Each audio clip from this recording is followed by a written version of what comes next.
Hi, നമസ്കാരം. ഞാനിന്ന് video ചെയ്യാൻ കാരണം ഇത് പേരൻസിനും സ്റ്റുഡൻസിനും വേണ്ടിയിട്ടാണ്. അതായത് സ്റ്റുഡൻസിനും പേരൻസിനും എല്ലാവർക്കും എന്ന് വെച്ചാൽ അതായത് വാട്ട് ആഫ്റ്റർ 12th, അത് 12th കഴിഞ്ഞ് കഴിഞ്ഞാൽ ഏത് ഫീൽഡിലേക്ക്, അത് ഏത് എഡ്യൂക്കേഷൻ തിരഞ്ഞെടുക്കണം എന്നുള്ള ഒരു ഡൗട്ട് കാണും എല്ലാവർക്കും.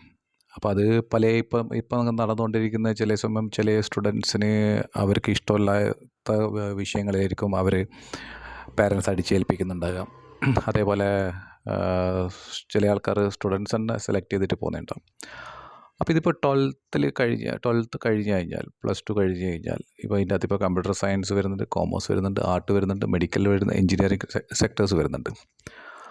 അപ്പോൾ ഇതിൽ നിങ്ങൾ ഫസ്റ്റ് ഒന്ന് പേരൻസും സ്റ്റുഡൻസും ഒന്ന് ശ്രദ്ധിക്കേണ്ട കാര്യങ്ങൾ, ഇപ്പം എല്ലാത്തിലും നല്ല രീതിയിൽ കോളേജസുകളുണ്ട്. എല്ലാ സ്റ്റേറ്റിലും, ഇന്ത്യയിലാണെങ്കിലും പുറത്താണെങ്കിലും എല്ലാം നല്ല കോളേജസ് ഉണ്ട്. അപ്പോൾ ഈ കോളേജിൽ ചേർക്കുമ്പോൾ ഫസ്റ്റ് ഒന്ന് ശ്രദ്ധിക്കേണ്ട കുറേ കാര്യങ്ങളുണ്ട്. ഞാൻ ലാസ്റ്റ് ഇയർ ഇതേപോലെ ഒരു വീഡിയോ ചെയ്തിട്ടായിരുന്നു. പിന്നെ അതിന് ശേഷം ഞാൻ ഇതേപോലെ പല കോളേജിൻ്റെ സൈറ്റിലും അതേപോലെ ഇതിലും ഫേസ്ബുക്കിലും ഇൻസ്റ്റാഗ്രാമിലും കണ്ടപ്പോൾ ഞാൻ അതിന് ഒരു കമൻ്റ് ഇട്ടിട്ടുണ്ടായിരുന്നു. അപ്പോൾ കമൻ്റ് ഇട്ട് കഴിഞ്ഞപ്പോൾ അതായത് കോളേജിൻ്റെ കുറേ വിവരമില്ലായ്മ കാരണം ഫാക്കൽറ്റീസുകൾ വിവരമില്ലാത്ത കാര്യങ്ങൾ പഠിപ്പിക്കുന്ന കാര്യത്തെ പറ്റിയിട്ടാണ് ഞാൻ അതിന് കമൻ്റ് ഇട്ടത്. അപ്പോൾ ഒരു കോട്ടയത്തുള്ള ഒരു കോളേജ്, പോളിടെക്നിക്കൽ കോളേജ് ചെയർമാൻ എന്നെ വിളിക്കുകയും കുറേ കാര്യങ്ങൾ ഒരു ഭീഷണി രൂപത്തിലെല്ലാവരും സംസാരിച്ചു. അപ്പോൾ ഞാനിത് പറയാൻ കാരണം എന്ന് വെച്ചാൽ, ഈ കോളേജുകൾ എന്ന് വെച്ചാൽ ഇതേപോലത്തെ കോളേജിലെ ചെയർമാനുകളെല്ലാം വെച്ചാൽ ഇവരെല്ലാം മണി മേക്കിംഗ് ആണ് ഇവരുടെ മെയിൻ ബിസിനസ്. അപ്പോൾ ഇതിൽ ആക്ച്വലി പല കോളേജിൻ്റെ നിങ്ങൾ ഒരിക്കലും ഒരു കാരണവശാലും പേരൻസ് സ്റ്റുഡൻസ് ഒരു കാരണവശാലും വെബ്സൈറ്റും കണ്ട് ഒരു കോളേജിൽ പോയിട്ട് ജോയിൻ ചെയ്യാൻ നിൽക്കരുത്. വെബ്സൈറ്റിൽ പല കാര്യങ്ങളും കള്ളത്തരങ്ങൾ വെച്ച് പിടിപ്പിച്ചിട്ടുണ്ടാകും. അപ്പോൾ ഒരു കാരണവശാലും കോളേജിൽ പോയി ജോയിൻ ചെയ്യുന്നുണ്ടെങ്കിൽ ആക്ച്വലി അവർ പേഴ്സണലായിട്ട് ഇപ്പം കുറേ എക്സ്പീരിയൻസ്ഡ് ആയിട്ടുള്ള കൺസൾട്ടൻസി ചെയ്യുന്ന ഏജൻറ്റുമാരുണ്ട്. അതെ, അവരെ കോൺടാക്റ്റ് ചെയ്യാം. അല്ലെങ്കിൽ അവരെ കോൺടാക്റ്റ് ചെയ്യാൻ നിങ്ങൾക്ക് കുറച്ചും കൂടി നല്ല രീതിയിൽ ഈ ഏജൻറ്റുമാരെ കോൺടാക്ട് ചെയ്യാം. ഏജൻറ്റുമാരെന്ന് വെച്ചാൽ പല എക്സ്പീരിയൻസ്ഡുള്ള ആൾക്കാരുണ്ട്. അതായത് ഫ്രഷേഴ്സിനെ കോൺടാക്ട് ചെയ്യരുത്. അതായത് ഇപ്പം കുറേ ഫ്രഷേഴ്സ് വന്നിട്ട് കഴിഞ്ഞ വർഷം ഞാൻ ഇതേപോലെ ചെയ്ത സമയത്ത് കുറേ ആൾക്കാരെ പൈസ നഷ്ടപ്പെട്ടതായിട്ടുള്ള കാര്യങ്ങൾ അറിയാൻ പറ്റിയിട്ടുണ്ട്.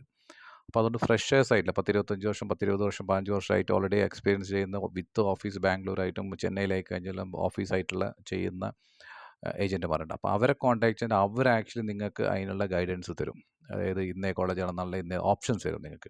അപ്പോൾ നിങ്ങൾക്ക് അവിടെ ഇരുന്നിട്ട് നാട്ടിലിരുന്നിട്ട് ഇപ്പം ബാംഗ്ലൂരിൽ ഇപ്പം ഓൾമോസ്റ്റ് അധിക പേരൻസുകളെന്ന് വെച്ചാൽ കേരളത്തിലിരുന്നിട്ട് കേരളത്തിലെ അടുത്തുള്ള ഏതെങ്കിലും ഏജൻറ്റിനെ കോൺടാക്ട് ചെയ്യുമോ അവരെ കോൺടാക്ട് ചെയ്യുകയെല്ലാം ചെയ്തിട്ടാണ് സാധാരണ ചെയ്യുക. പക്ഷേ അതിനെന്ന് വെച്ചാൽ അവർ അങ്ങനെ ഏജൻറ്റിനെ സെലക്ട് ചെയ്യുന്ന സമയത്ത് അവർ എക്സ്പീരിയൻസ്ഡ് ആളാണോ, അവർ ഇതിനു മുമ്പ് എന്തെങ്കിലും ചെയ്തിട്ട് അത് അഡ്മിഷൻ ചെയ്ത് കൊടുത്തിട്ടുണ്ടോ എന്നുള്ളത് ശ്രദ്ധിക്കുക വേണം. അപ്പോൾ ഒന്ന് ഞാൻ വേഗം പറയാൻ കാരണം എന്ന് വെച്ചാൽ, ഞാൻ വിഷയം പറയാൻ പോകുന്നത് വെച്ചാൽ ഈ കോളേജുകളിൽ സെലക്ട് ചെയ്യുന്ന സമയത്ത് അവിടുത്തെ ഫാക്കൽറ്റി മെമ്പേഴ്സ് അതേപോലെ അവരെ എക്സ്പീരിയൻസ്ഡ് കാര്യങ്ങളെല്ലാം നോക്കുക. എന്നിട്ട് മാത്രമേ കോളേജ് സെലക്ട് ചെയ്യാൻ പാടുള്ളൂ. അല്ലാതെ കോളേജിൻ്റെ പേരുള്ള കോളേജുകളുണ്ട്. പേരുള്ള കോളേജുകൾ നല്ല രീതിയിലുള്ള നല്ല ഫാക്കൽറ്റീസാണ്, നല്ല ഇതുണ്ട്. പക്ഷേ പേരില്ലാത്ത കോളേജുകളുണ്ടാവും. ഇപ്പോൾ ഇപ്പം ഒരു ടോപ്പിലെ കോളേജിൽ കിട്ടിയിട്ട് ചില ദിവസം കിട്ടിയിട്ടുണ്ടാവില്ല. അപ്പോൾ അവിടെ വലിയ ഡൊണേഷൻ ചോദിക്കുന്നുണ്ടാവും. ചില ദിവസം മാർക്ക് കുറഞ്ഞിട്ട്. അപ്പോൾ എന്തെങ്കിലും ചെറിയ കോളേജിൽ പോകും. അപ്പോൾ ചെറിയ ഫീസ് കുറഞ്ഞ കോളേജിൽ പോകും. ആ ഫീസ് കുറഞ്ഞ കോളേജിൽ പോകുമ്പോൾ അവിടെ ശ്രദ്ധിക്കേണ്ട ഒരു കാര്യം എന്ന് വെച്ചാൽ, അവിടുത്തെ ഫാക്കൽറ്റീസ് അത് അവർ ഇൻഡസ്ട്രി എക്സ്പീരിയൻസ്ഡ് ആണോ, അവർ ആക്ച്വലി ഫ്രഷറാണോ. ഈ അധികം ഫാക്കൽറ്റീസുകളും ഫ്രഷേഴ്സാണ്. ചിലവരും ഇൻഡസ്ട്രി എക്സ്പോഷർ ഇല്ലാത്ത ആൾക്കാരാണ് ക്ലാസ് എടുക്കുന്നത്.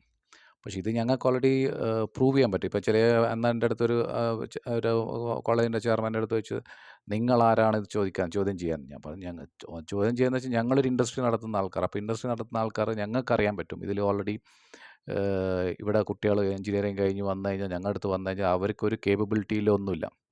പക്ഷേ അവർക്ക് ആക്ച്വലി പ്രാക്ടിക്കലായിട്ട് നോളജും ഇല്ല, തിയറിക്കായിട്ട് നോളജും ഇല്ല, ഒന്നുമില്ല. അപ്പോൾ അങ്ങനത്തെ കുറേ ഇഷ്യൂസ് കാരണം കൊണ്ടാണ് ആക്ച്വലി ഇപ്പോൾ പഠിക്കാൻ പോകുന്ന സമയത്ത് തന്നെ നിങ്ങൾ ആ കോളേജിനെ പറ്റിയിട്ട് അന്വേഷിക്കുക. കോളേജിൻ്റെ അവിടുത്തെ ഫാക്കൽറ്റീസുകളുടെ അവരെ എക്സ്പീരിയൻസ് എന്താണെന്ന് നോക്കുക. പിന്നെ അവർ പല ഓഫേഴ്സും തരും. അവർ ഭയങ്കര ഓഫേഴ്സ് ആയിരിക്കും. അതായത് 100% പ്ലേസ്മെൻറ്റ്.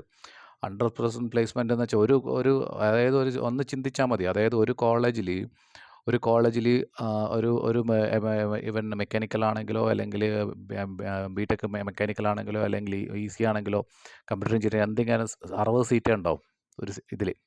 അപ്പോൾ 60 സീറ്റിൽ ഇൻറ്റു ഇപ്പം സൗത്ത് ഇന്ത്യ മൊത്തം നോക്കിക്കഴിഞ്ഞാൽ 10,000-2,000 3,000 മുകളിൽ കോളേജസ് ഉണ്ട്. അപ്പം ആ 60 ഇൻറ്റു 2,000 എന്ന് പറഞ്ഞാൽ എത്ര സ്റ്റുഡൻസായി ഒരു ഒരു 2,000 കോളേജസ് ഉണ്ട് സ്റ്റുഡൻസിൻ്റെ അകത്ത്. ഓരോ ബാച്ചിൽ 60 കുട്ടികൾ വരുമെന്ന് വെച്ചാൽ ഒരു 1,20,000 കുട്ടികൾ ഇപ്പോൾ പുറത്തിറങ്ങുന്നുണ്ട് ഒരു റഫ് കണക്ക് പ്രകാരം. അത് ഇപ്പോൾ സൗത്ത് ഇന്ത്യൻ ആണെങ്കിൽ 2 ലക്ഷം 1,50,000 കുട്ടികൾ ഇറങ്ങുന്നുണ്ടെങ്കിൽ ഈ കുട്ടികൾക്ക് ജോലി കൊടുക്കാൻ വേണ്ടിയിട്ട് അനുസരിച്ചുള്ള കമ്പനികൾ വേണ്ട ഇവിടെ. അപ്പോൾ ഇതിൻ്റെ അകത്ത് ഇവർ പറയുന്ന രീതിയിലുള്ള 100% പ്ലേസ്മെൻ്റ് ഒന്നും ഒരിക്കലും അതായത് നടക്കാത്ത കാര്യങ്ങളാണ് അതെല്ലാം. അപ്പോൾ അതൊന്ന് ശ്രദ്ധിക്കുക. പിന്നെ നല്ല റെപ്യൂട്ടഡ് ആയിട്ടുള്ള കോളേജ് നോക്കുക. ആ കോളേജിൽ നോക്കുമ്പോൾ വെച്ചാൽ അവരെ ഫാക്കൽറ്റീസും കാര്യങ്ങളെല്ലാം ശ്രദ്ധിക്കുക. അപ്പോൾ ഒന്ന് മെയിനായിട്ട് കുട്ടികളുടെ അതായത് സ്റ്റുഡൻസിന് അതായത് പേരൻസ് ശ്രദ്ധിക്കേണ്ടത് വെച്ചാൽ സ്റ്റുഡൻസിന് ഏതാണ് താല്പര്യം, അതായത് അവർക്ക് ഏത് സെക്ടറിലേക്കാണ്, അവർക്ക് മെഡിക്കലിലാണോ അല്ലെങ്കിൽ എഞ്ചിനീയറിംഗ് ഫീൽഡിലാണോ ആർട്ടിലാണോ കോമേഴ്സിലാണോ കമ്പ്യൂട്ടർ സയൻസിലാണോ ഏതാ അവർക്ക് താല്പര്യം എന്ന് വെച്ചാൽ ആ രീതിയിൽ അവർക്ക് വേണ്ടപ്പെട്ട കോളേജ് ഇപ്പം കമ്പ്യൂട്ടർ സയൻസ് ആണെങ്കിൽ കമ്പ്യൂട്ടർ സയൻസിന് പേരുകെട്ട കോളേജുകളുണ്ട്, എഞ്ചിനീയറിംഗ് ആണ് അതിന് കുറച്ച് കോളേജുണ്ട്, മെഡിക്കലാണെങ്കിൽ മെഡിക്കലിന് പേരുകെട്ട ഇതുണ്ട്. അപ്പോൾ ആ കോളേജിൽ സെലക്ട് ചെയ്തിട്ട് നിങ്ങൾക്ക് വേണമെന്നുണ്ടെങ്കിൽ ഒരു ഏജൻറ്റുമാരെ കോൺടാക്ട് ചെയ്ത് കഴിഞ്ഞാൽ അവരുടെ അടുത്ത് നിന്ന് നിങ്ങൾക്ക് ഈസി ആയിട്ട് ഐഡൻറ്റിഫൈ ചെയ്യാൻ പറ്റും. നിങ്ങൾ സ്വന്തമായിട്ട് കണ്ടുപിടിക്കാൻ പോയി കഴിഞ്ഞാൽ കുറേ ടൈമുകൾ പിടിക്കും. പോയി അതായത് ആ കോളേജ് വിസിറ്റ് ചെയ്യണം, അവിടെ പോയിട്ട് വിസിറ്റ് ചെയ്ത് പോയിട്ട് വരിക എന്ന് വെച്ചാൽ കുറേ എക്സ്പെൻസും കാര്യങ്ങളെല്ലാം. അപ്പോൾ അതിന് കരിയർ ഗൈഡൻസ് എന്നിട്ടുള്ള ആൾക്കാർ ഏജൻറ്റ്മാർക്ക് ഇഷ്ടംപോലെ കമ്പനികൾ ഓഫീസുകളെല്ലാം തുറന്നു വെച്ചിട്ടുണ്ട് പല സ്ഥലത്തും. അപ്പോൾ അങ്ങനെ അവരെ എക്സ്പീരിയൻസുള്ള ആൾക്കാരെ കോൺടാക്ട് ചെയ്താൽ നിങ്ങൾക്ക് കുറച്ചുകൂടി നല്ല രീതിയിൽ കിട്ടും. അതേപോലെ ഇപ്പം സമ്മർ ക്യാമ്പ് എന്നിട്ട് കുറേ പരിപാടികൾ ഇവിടെ തുടങ്ങുന്നുണ്ട്. അപ്പോൾ ഇതെല്ലാം എന്ന് വെച്ചാൽ ഒന്ന് ഈ എല്ലാവരും ഈ ഒരു എഡ്യൂക്കേഷൻ എന്ന് പറഞ്ഞ സംഭവം എന്ന് വെച്ചാൽ ഒരു ബിസിനസ്സാക്കി മാറ്റിയിരിക്കുകയാണ്. ഇപ്പം AI ആർട്ടിഫിഷ്യൽ ഇൻ്റലിജൻസ് യുഗമാണ്. അപ്പോൾ അതിൽ റോബോട്ടിക്സ് എന്ന് പറഞ്ഞാൽ വെച്ചാൽ ഒരു എന്താ പറയുക റോബോട്ടിക്സുമായിട്ടൊരു ബന്ധമുള്ള ആൾക്കാരിലാണ് ഈ ട്രെയിനിങ് പ്രോഗ്രാമും അതേപോലെ എഞ്ചിനീയറിംഗ് കോളേജെല്ലാം നടത്തുന്നത്. അപ്പോൾ അതുകൊണ്ട് കുട്ടികൾ അതെല്ലാം ശ്രദ്ധിക്കുക. അതായത് പ്രത്യേകിച്ച് പാരൻസ് അതായത് എന്ത് ഷോർട്ട് ടേം കോഴ്സ് ആയിക്കഴിഞ്ഞാലും സമ്മർ ക്യാമ്പ് ആയിക്കഴിഞ്ഞാലും എഞ്ചിനീയറിംഗ് ലോങ് ടേം കോഴ്സ് ആയിക്കഴിഞ്ഞാൽ എന്ത് കോഴ്സിൽ പോകുന്നുണ്ടെങ്കിലും ആ ഏത് ഇൻസ്റ്റിറ്റ്യൂഷനിലാണ് പോയിട്ട് നിങ്ങൾക്ക് ചോദിക്കാനുള്ള അധികാരമുണ്ട്. അതായത് നിങ്ങളിവിടെ പഠിപ്പിക്കുന്ന ഫാക്കൽറ്റിക്ക് എന്താണ് എക്സ്പീരിയൻസ്ഡ് എന്ന്.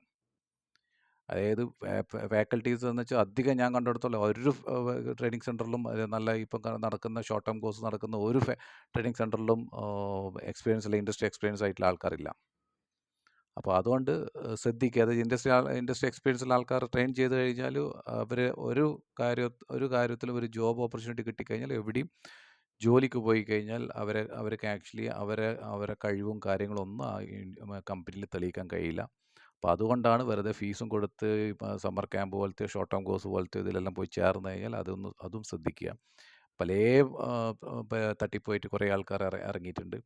അതുകൊണ്ട് അങ്ങനത്തെ കാര്യങ്ങളെല്ലാം ശ്രദ്ധിക്കുക. ഒന്ന് മെയിനായിട്ട് പേരൻസ് നോക്കേണ്ടതെന്ന് വെച്ചാൽ ഇൻസ്റ്റിറ്റ്യൂഷൻ്റെ എക്സ്പീരിയൻസ്ഡ്, അതേപോലെ അവരെ ഫാക്കൽറ്റീസ്, അതേപോലെ അവരെ എക്സ്പീരിയൻസ്ഡ് എന്താണ്, ഫാക്കൽറ്റീസിൻ്റെ എക്സ്പീരിയൻസ് എന്താണ്, ടീച്ചിങ് സ്റ്റാഫിൻ്റെ എക്സ്പീരിയൻസ് എന്താണ്, അവർക്ക് കേപ്പബിൾ ആണോ ഇത് ചെയ്യാൻ വേണ്ടിയിട്ടുള്ളത്. അപ്പോൾ ഇതെല്ലാം നോക്കിയിട്ട് ഒരു നല്ല രീതിയിൽ ഒരു സ്റ്റഡി ചെയ്തതിന് ശേഷം മാത്രം ഒരു കുട്ടീനെ കൊണ്ടുപോയിട്ട് ആ കോളേജിലോ അല്ലെങ്കിൽ ഷോർട്ട് ടേം കോഴ്സിലോ അല്ലെങ്കിൽ സമ്മർ ക്യാമ്പിലോ അങ്ങനത്തെ എന്ത് കോഴ്സ് ചെയ്യാൻ താല്പര്യമുണ്ടെങ്കിൽ ഒന്ന് ആ രീതിയിൽ സ്റ്റഡി ചെയ്തതിന് ശേഷം മാത്രം ചെയ്യിപ്പിക്കുക. ഇല്ലെങ്കിൽ അതിൻ്റെ കാശ് പോവും, നിങ്ങളുടെ സമയം വേസ്റ്റ് ആയിരിക്കും.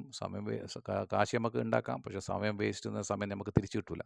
അപ്പോൾ അത് ഭയങ്കര സമയം വേസ്റ്റ് ആയിരിക്കും. ഒരു സ്റ്റുഡൻറ്റിൻ്റെ ഇതെന്ന് പറഞ്ഞാൽ ഭയങ്കര സമയം വേസ്റ്റ് ആയിരിക്കും.